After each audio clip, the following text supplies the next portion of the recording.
Selamat sore Bapak Ibu Saudara. Kita akan memulai ibadah jam doa pada sore hari ini. Mari kita angkat satu pujian, Rohmu yang hidup.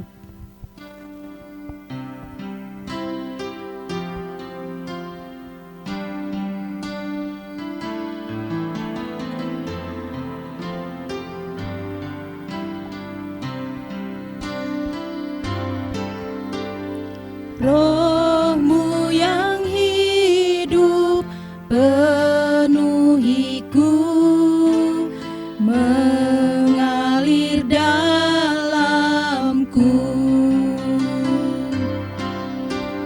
Jiwaku tenang bersamamu dalam naunganmu. Ku buka hati untuk jamahanmu, berserah penuh di hadiratmu. Kau ambil alih seluruh hidupku di altarmu, menyembahmu. Rohmu yang kudus, pulihkanku.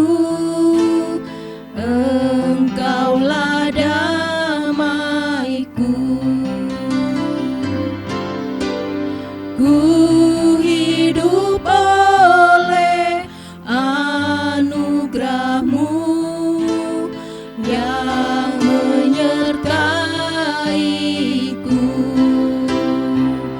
Ku buka hati untuk jamahan-Mu, berserah penuh di hadirat-Mu. Kau ambil alih seluruh hidupku di altar-Mu, menyembah-Mu. Ku buka hati untuk jamahan-Mu, berserah penuh di hadirat-Mu. Kau ambil alih seluruh hidupku di altar-Mu, menyembah-Mu di altar-Mu, menyembah-Mu. Mari kita bersatu hati dalam doa. Kita akan memulai ibadah jam doa di sore hari ini. Bapa di dalam kerajaan surga, kami mengucap syukur Tuhan untuk sore hari ini kami boleh bersama-sama Tuhan di dalam jam doa kami. Tuhan yang pimpin, Tuhan yang berkati setiap anak-anak-Mu Tuhan. Terima kasih Tuhan Yesus, haleluya, amin. Shalom, selamat malam Bapak Ibu Saudara sekalian, apa kabarnya? Bertemu lagi dengan saya di Jam Doa. Hari ini kita akan belajar firman Tuhan dari Bilangan 11 ayat 4 sampai ayat yang ke-23. Sama-sama kita akan membacanya dari ayat 4 sampai ayat 6 dulu. Orang-orang bajingan yang ada di antara mereka kemasukan nafsu rakus, dan orang Israel pun menangislah pula serta berkata, "Siapakah yang akan memberi kita makan daging? Kita teringat kepada ikan yang kita makan di Mesir dengan tidak bayar apa-apa, pada mentimun dan semangka, bawang pre, bawang merah, dan bawang putih. Tetapi sekarang kita kurus kering, tidak ada sesuatu apapun kecuali mana ini saja yang kita lihat." Bapak Ibu Saudara sekalian, kalau kita belajar tentang penyesalan itu selalu datang belakangan. Dan hal yang paling berat di dunia ini bukan rindu, tetapi penyesalan. Penyesalan itu membuat kita ingin kembali ke masa yang lalu, memperbaiki apa yang sudah kita lakukan, mengulang lagi, dan bisa membuat jauh lebih baik. Ya enggak? Tetapi yang terjadi di orang Israel yang tadi kita baca adalah penyesalan yang sebenarnya tidak perlu disesalkan gitu kan. Mereka sudah keluar dari tanah Mesir. Mereka ratusan tahun berdoa untuk keluar dari tanah Mesir. Mereka pengen sekali keluar dari perbudakan. Tetapi saat mereka sudah keluar, mereka sudah mendekati tanah Kanaan. Mereka dalam perlindungan Tuhan. Dengan mata kepala mereka sendiri, mereka melihat kebesaran Tuhan. Lewat tiang awan, tiang api, pemberian makan berbentuk mana, bagaimana Tuhan berhadirat, suara Tuhan, mujizat, perlindungan yang mereka lihat dengan mata kepala mereka sendiri. Tapi ternyata belum membuat mereka semakin hari semakin dekat dan percaya. Tetapi mereka semakin hari semakin menyesal bila keinginan mereka tidak dituruti. Mereka seperti anak kecil yang selalu menginginkan hal-hal baru dan merengek dan menangis, menyesal, bersungut-sungut. Itu yang menjadi ciri khas mereka. Dan hal yang membuat Tuhan itu marah. Jadi yang pelajaran kita pertama malam hari ini adalah menyesal itu memang selalu datang belakangan. Tetapi sesuatu yang memang harus kita tinggalkan, jangan pernah disesalkan. Penyesalan itu yang sudah terjadi ya sudah. Yang kita lakukan adalah mulai menata diri lagi, mulai memperbaiki hidup lagi, jauh lebih baik daripada yang dulu. Kesalahan, dosa, kejatuhan kita di masa lalu sebagai pelajaran dan tidak boleh diulang lagi. Belajar dari orang Israel ini, jangan seperti mereka menyesal sudah keluar dari perbudakan. Bukannya mereka bersuka cita, tapi mereka menyesal hanya karena makanan. Mungkin suasananya seperti kita saat ini ya, kita mulai dikungkum. Saat ini kita mengalami PPKM, pembatasan di mana-mana, macet di mana-mana, jalan ditutup di mana-mana, pasar baru saja ditutup, mall ditutup, beberapa tempat usaha ditutup.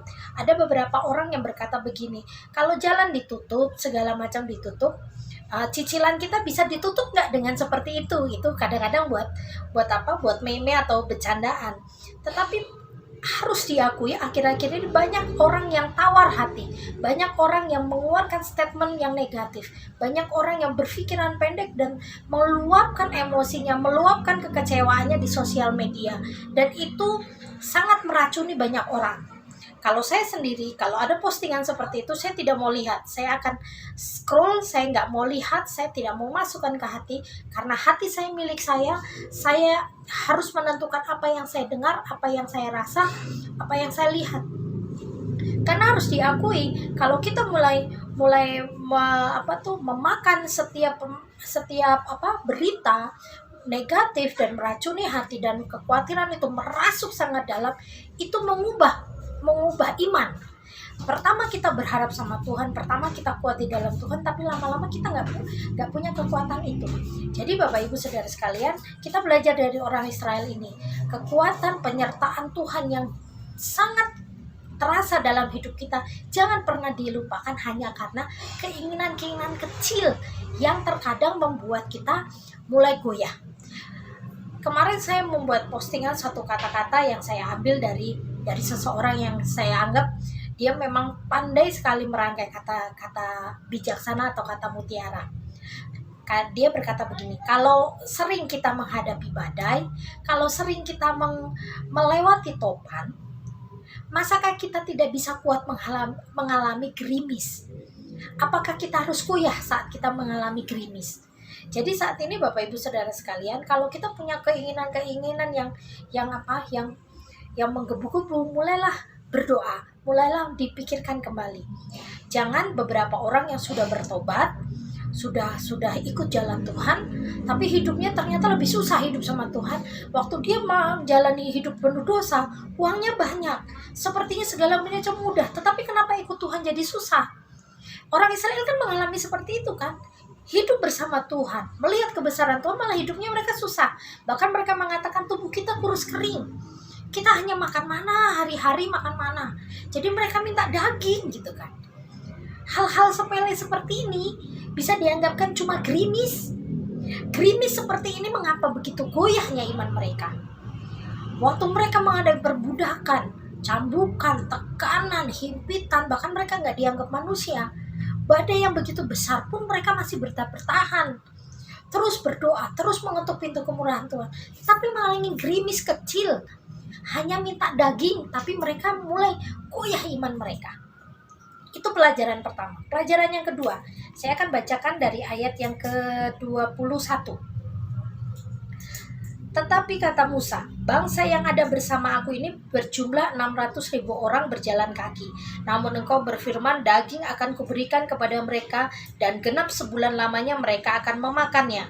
Dapatkah sekian banyak kambing, domba, dan lembu sapi disembelih bagi mereka, sehingga mereka mendapat cukup? Atau dapatkah ditangkap segala ikan di laut bagi mereka, sehingga mereka mendapat cukup? Ayat 23 yang indah, luar biasa. Tetapi Tuhan menjawab Musa, masakah kuasa Tuhan akan kurang untuk melakukan itu? Sekarang kau akan melihat apakah firmanku terjadi kepadamu atau tidak. Saat orang Israel bersungut-sungut, Musa itu ngadu sama Tuhan. Waktu dia ngadu sama Tuhan, Tuhan ini loh orang Israel minta daging. Saya harus bagaimana? Tuhan bilang 30 hari 1 bulan akan kuberikan daging sampai mereka muak sama daging. Tapi Musa mulai berpikir dengan logikanya. Dia tidak berpikir, dia tidak mengimani, bahkan tidak merenungkan apa yang Tuhan katakan dengan imannya. Tetapi dia langsung berpikir dan memakai logikanya. Berapa jumlah kambing domba yang harus disembelih untuk memberi makan orang Israel yang begini banyak? Tetapi Tuhan bilang apa? Ayat 23.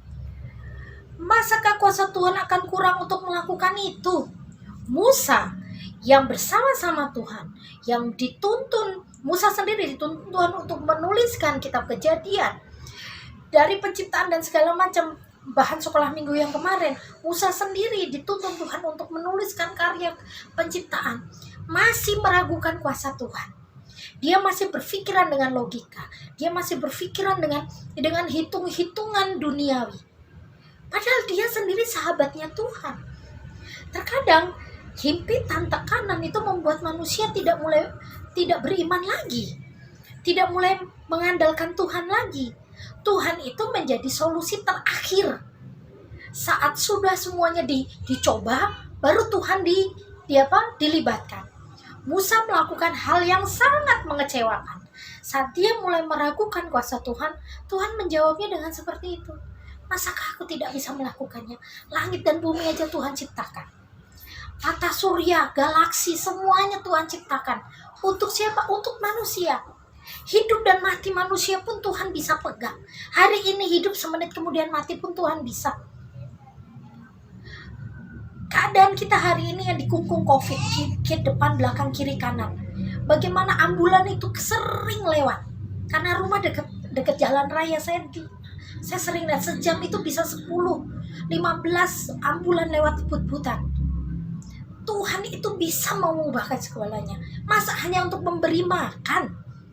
Hal yang sangat sederhana ini kita masih meragukan Tuhan. Hai Bapak Ibu Saudara sekalian, saya mengatakan seperti ini bukan berarti saya dalam kelimpahan, bukan. Bukan karena saya juga tercukupkan, bukan. Saya mengatakan ini karena firman Tuhan yang mengatakan, kalau untuk makan, minum, dan segala macam Tuhan cukupkan. Bunga bagong di padang itu Tuhan perlengkapi dan buat cantik. Lebih cantik daripada bajunya Salomo. Burung pipit di udara pun Tuhan pelihara. Tetapi Tuhan juga menuntut kita untuk apa? Untuk bergerak. Ora et labora. Berdoa, tapi juga bekerja. Bukan hanya berdoa terus Tuhan akan memberikan. Ya enggak. Apakah nasi? Apakah beras yang kita sediakan masukin ke meja, kita masukin ke panci terus kita doakan berubah jadi nasi? Pasti kan ada satu tindakan, dibersihkan dulu, dimasukkan ke air dulu, dimasukkan ke magicom, dicolokin itu listriknya, jangan sampai lupa ya, mama kadang-kadang lupa. Belum lagi terus kalau lupa dijeklekin lagi gitu kan. Itu ada proses, ada yang dikerjakan. Jadi kalau kita saat ini mengalami hal-hal hal-hal yang mendesak, apalagi keadaan saat ini banyak sekali orang yang mengeluh tentang ekonomi, kebutuhan hidup, kebutuhan makan, minum, dan segala macam. Sepertinya pekerjaan itu tidak menghasilkan dengan keadaan seperti ini, sulit.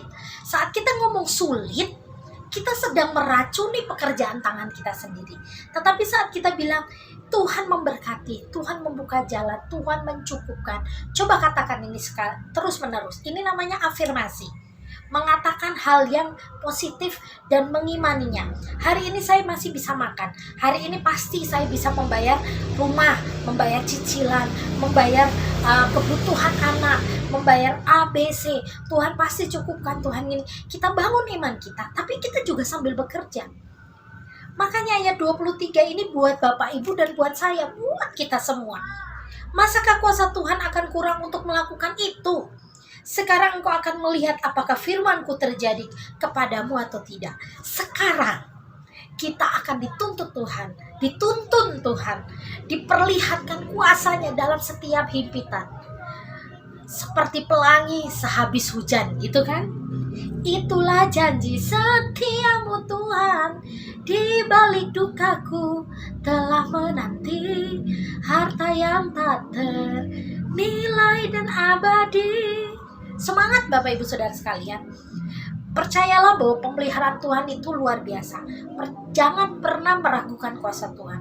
Sebesar apapun masalahmu, seberat apapun yang sedang kau hadapi, percayalah, pegang firman Tuhan. Masakah aku tidak, kata Tuhan, masakah kuasa Tuhan akan kurang untuk melakukan itu?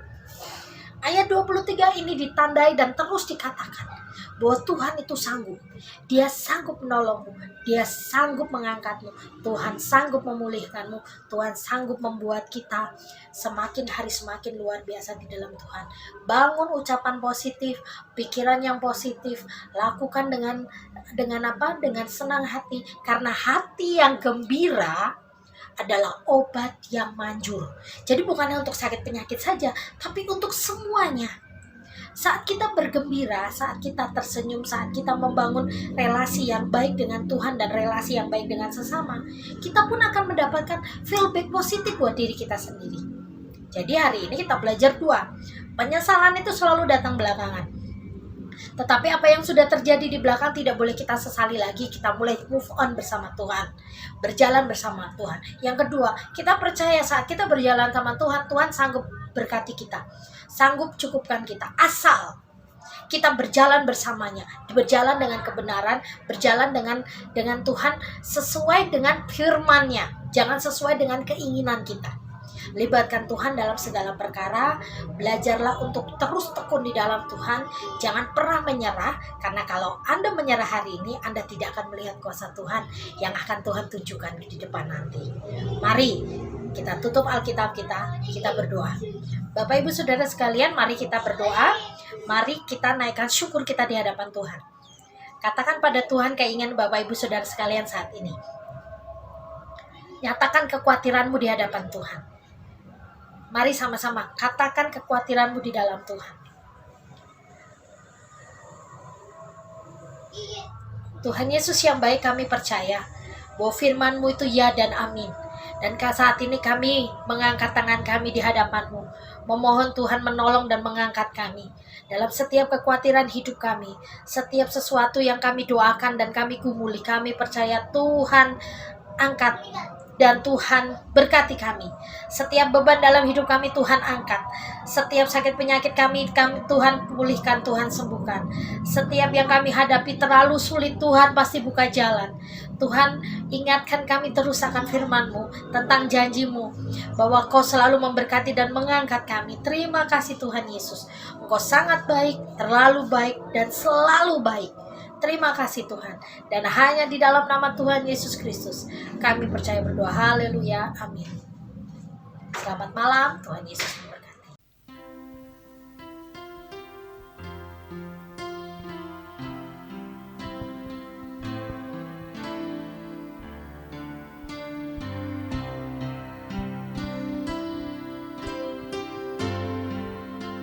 Ku bawa hidupku sekarang ke tempat kudus-Mu Tuhan. Di mezbah-Mu ku serahkan seluruh hidup.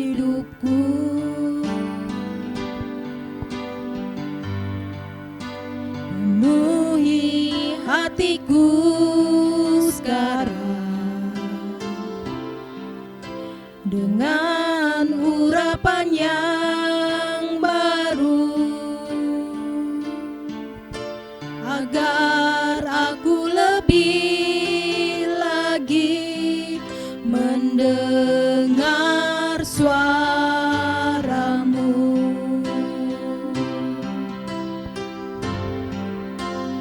Jadikan aku Tuhan rumah doa-Mu,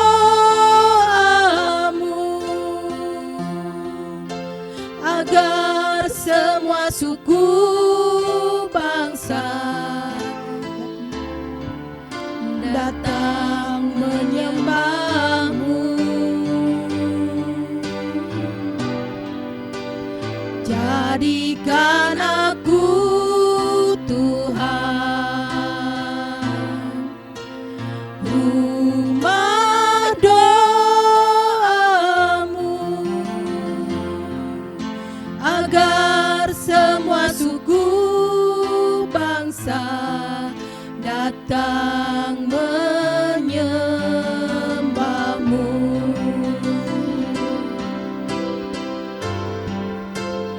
Jadikan aku Tuhan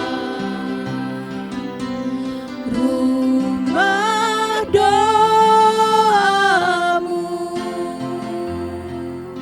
agar semua suku bangsa datang menyembah-Mu.